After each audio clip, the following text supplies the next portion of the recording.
Welcome back to Everlasting Summer. There's a CG here I didn't get. I actually don't need this to get Sadia's good ending. I'm gonna go do it now. Why would you rather come to a dance party if you rather sit tightly in a corner? Okay, but just a little bit. That's the spirit. She reached out her hand to me. We were standing in the middle of the dancing. Well, in fact, it was me who was standing. Slavia was warming up, swinging to the beat. I was already blaming myself for agreeing to this uncomfortable proposal. Okay, here am I on the road again, and now what? I examined the dancing pioneers around me. Nope, I am not prepared for this. The music stopped abruptly.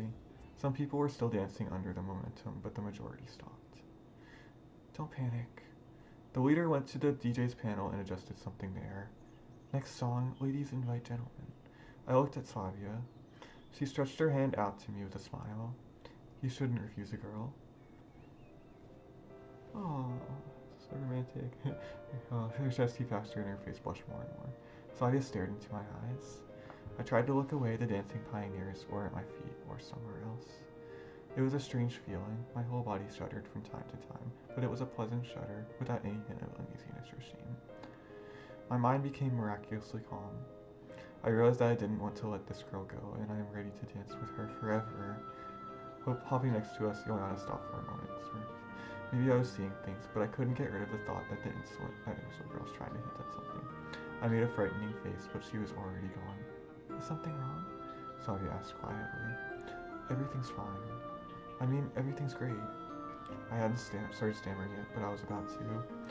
You're so tense. A little, I said honestly. Boys don't like to dance. Guess so. She didn't say anything, just smiled.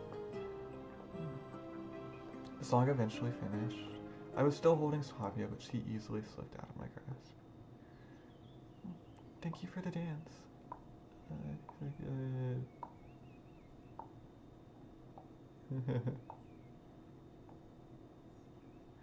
I should thank you.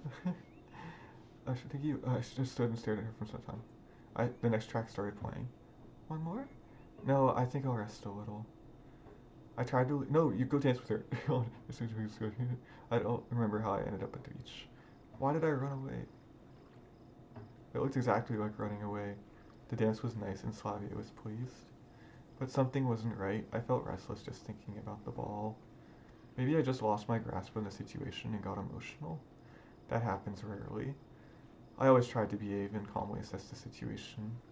But did I manage it this time? I sat on the sand and looked at the river. The full moon was hanging far above the water. Memories overwhelmed me. Oh, what was this? I was 6 years old. Me and my father are fishing. I cast my fishing rod clumsily and wait. 1 minute, 2, 10. No fish bite. Meanwhile, my father gets one after another. How do you do that? He explains, but now I don't remember all the details. I am 9 years old, a dark, incomplete building near our country house full of ghosts, vampires, or maybe just hobos, an unstable wooden ladder to the second floor, hanging above the abyss, the hole to the basement. I'm scared, but I still climb up and down this ladder every day. A brick falls on my foot and I lose a toenail. I am 12 years old. My first victory in a video game tournament. We play a console fighting game. An imaginary audience applauds my astonishing victory. I am 15 years old. I score several wonderful goals with my heel and a wonderful shot from 30 meters away right into the upper corner. I am 17 years old. My first love, transient images, a shadow slipping away and vanishing in the city haze. I can't catch her among the buildings and corners. The following memories became more clear, but far less vivid. The images of my childhood and youth as I saw were unclear. They lacked details and I couldn't quite see the faces of people. Sometimes they just looked a lot like a canvas covered with spilled paint. But the feelings of those hazy images were so much warmer than those of my more recent memories.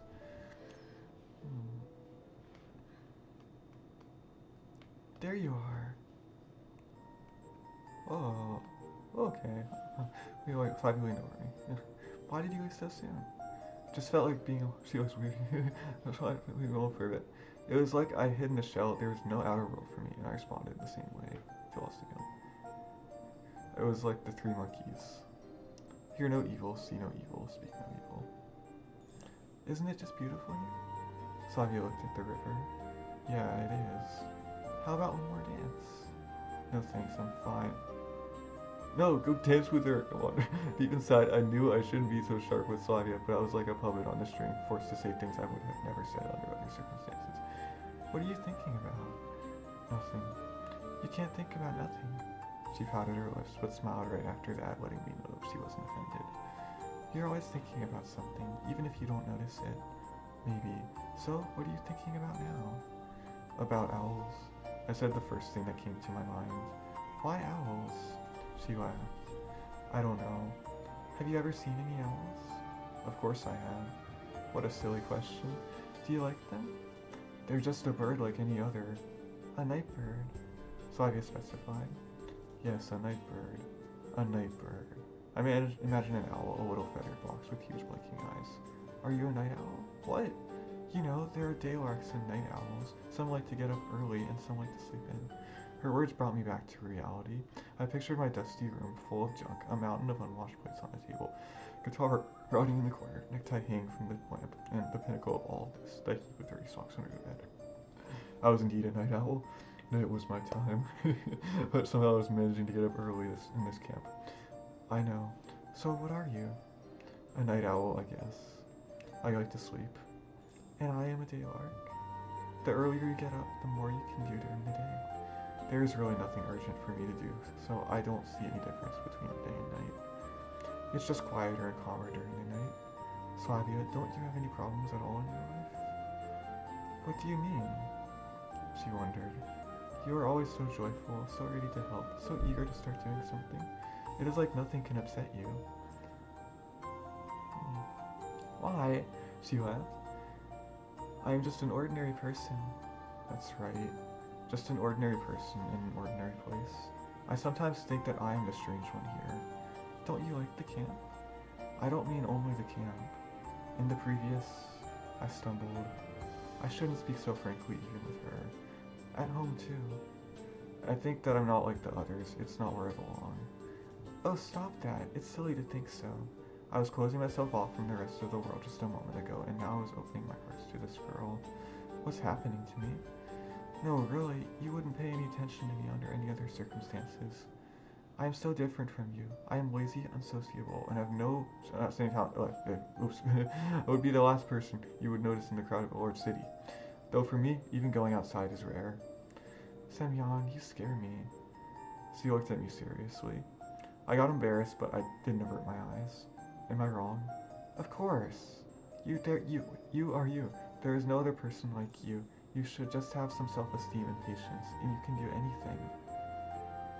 No doubt about it. I looked at the sky. If only everything could be as simple as you say. It's not difficult at all. Let's start right now. Start what? Changing. Just like that? How do you imagine we can do that? We should do something useful. For instance? Well, she thought for a moment. Let's clean up the square.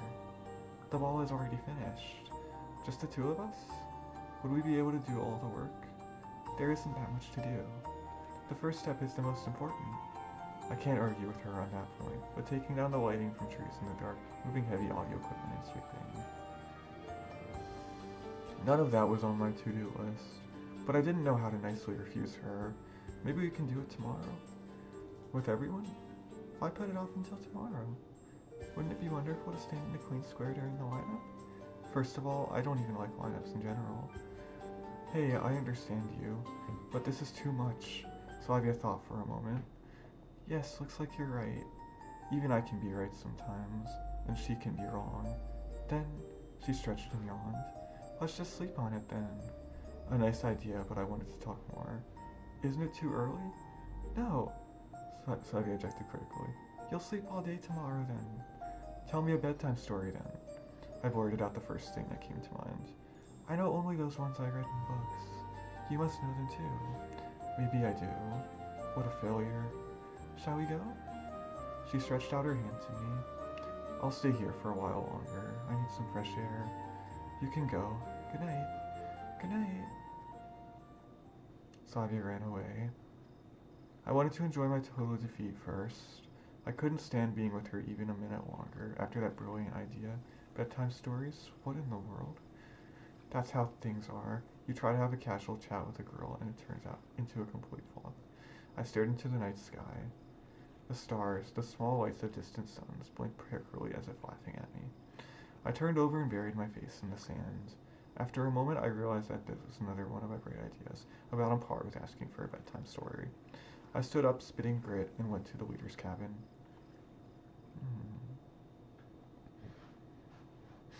My back itched all the way. Not only my back, my whole body. No wonder, I haven't had a bath for several days, while it is really hot here during the daytime, so you sweat like a pig. I should find some soap and a towel. I can find everything in Olga Dmitrievna's cabin. After a couple of minutes, I was again at the square with my bag of bathing accessories. I have to find the bathhouse now. It was easy. The building was just on the edge of the forest. It really is the best place for a bathhouse. I think there was no Blair Witch inside, but the lights were still on. And whose bright idea is that to have a bath at midnight? I muttered below my breath. There's only one problem. Is it a boy or a girl? In the first case, we could just have a bath together without any worries. I'm not fond of public baths, but I can cope with them this time. In the second case, I would have to wait or to scratch myself the whole night through. Who knows how long I have to wait? I peeped into the window, but couldn't see anything because of the steam. Suddenly, Slavia appeared right before me, as if from a thick fog. Naturally, she was naked, just like anyone else in the bath would be. Dumbstruck, I stared at her. I had never seen a girl so close, even through glass. My looking back. Her impulses traveled from my head. It seemed like I couldn't leave my observation point no matter what, even if a war broke out. So you didn't notice me. She was washing herself leisurely, resting her head, rubbing her body with a sponge and pouring water over in the bucket. And then she started to wash her hair. I can't imagine how much time she needs to wash it completely, but minutes flew like seconds. That's how immersed I was in the sight. Yay, well, here you go. So finally, she finished washing to satisfaction. I managed to come to my senses just at the moment she went into the changing room. You really get to see that. Good for you, Semyon. I managed to come to my senses. I managed the best thing I do, but not content to faint to leave, but realized it too late. Slavia appeared on the porch after just a moment, stood there for a while, enjoying the night breeze, and walked in the direction of my hideout. I had a dozen excuses in my mind, but she went by without even looking at the bushes I was hiding in. Looks like I'm lucky. I cautiously got out and went to Olga Dmitrievna's cabin, completely forgetting my intention to have a bath. I was totally exhausted and wanted to just fall in bed and doze off.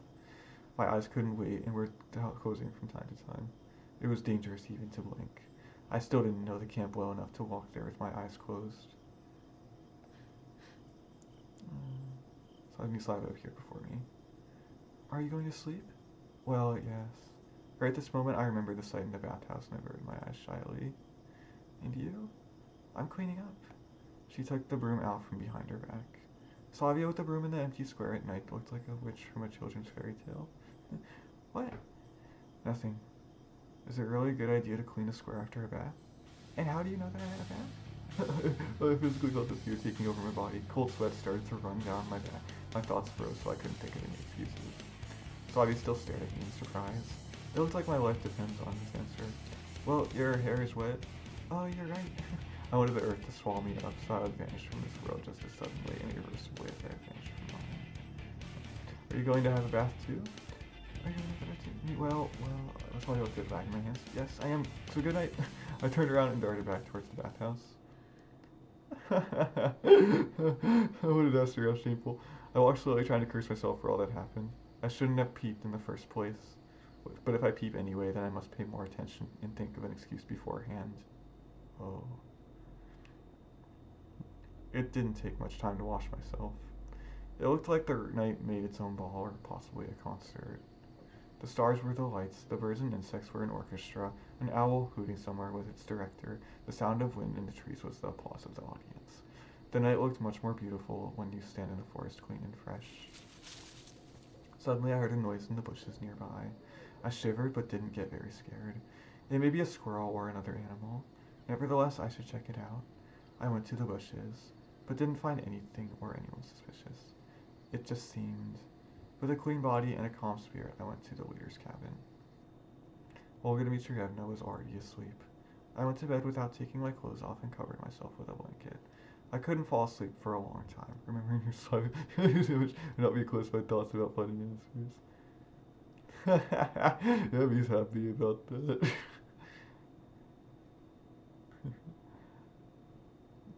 Way to go, you. Uh,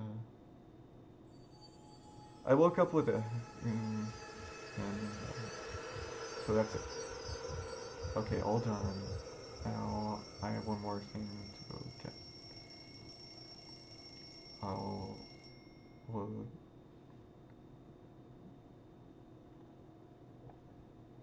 This save. Save. Load. And here's Masha.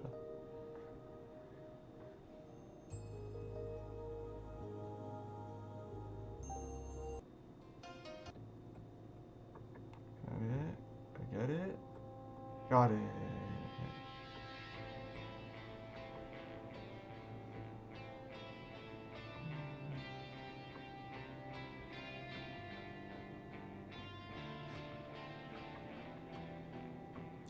Okay. And that is Everlasting Summer. It's very cute. I'm going to call some bye.